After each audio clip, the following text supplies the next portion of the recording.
what's hugely interesting, Mr. Rajagatta, is the fact that, like you said, Kamala Harris comes from diverse backgrounds. She's got an Indian mother, a Jamaican father. And here in India, I can tell you that, in Tamil Nadu, in her village where her mother hails from, there are already big posters of Kamala Harris and people praying for her to win. But that's just, us Not Indians surprising. being sentimental about Indian origin people abroad. But what's the sentiment like there in the United States? Because there are some set of people who are supporting her, who are saying that, yes, she's Indian and, she's making us proud, or she's Jamaican, she's making us proud in United States. But there are others who are also saying that perhaps she's not Indian enough, she's not Jamaican enough, she's just as American as any other white person in the United States.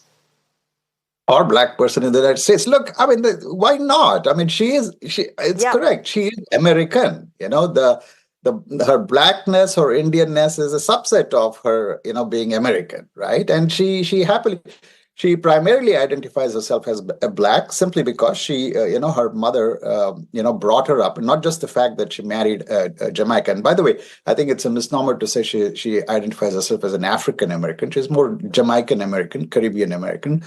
And the fact is, her mother not only married, a Jamaican, but also after her parents divorced, Kamala's growing up years were in a very strong black community. A lot of her neighbors, her caregivers were all black people. She has a strong. She and her sister, by the way, Maya Harris, both have strong affinity towards the black community. But at the same time, they are also very strongly Indian. Culturally, they embrace the Indianness.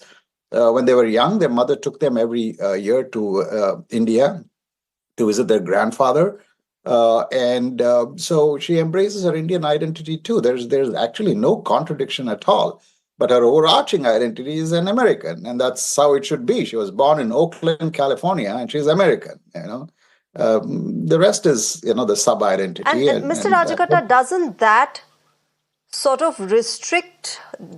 doesn't that restrict her just credentials, perhaps, for want of a better word here, as a presidential nominee in the United States, rather than her being this liberal Democrat feminist woman? She's now being seen from the prism of being an Indian, being a Jamaican. Just that whole identity politics, doesn't that restrict Kamala Harris?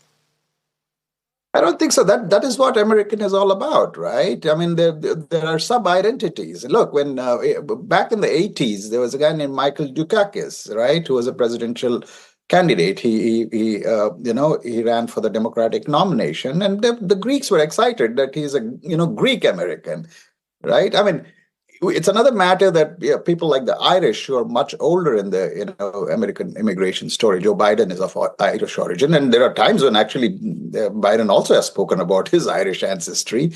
That's fine. I mean, how does that conflict with somebody being American? These are all sub-identities. We all like to hark back to our origins and say, I'm of Indian origin, or I'm of Greek, or Chinese, any origin. But fundamentally, once you're either born in the United States or you take U.S. citizenship, then you're American. That's it.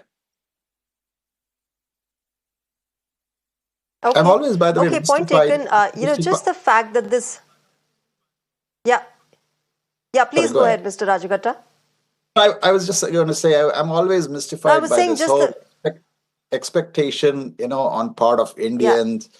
That somehow, because Kamala Harris or Rishi Sunak is of Indian origin, somehow it'll do better for India or worse for India. No, that's not the question. Rishi Sunak is British, Kamala Harris is American. They'll represent their country as best as they can, and we should be comfortable with that.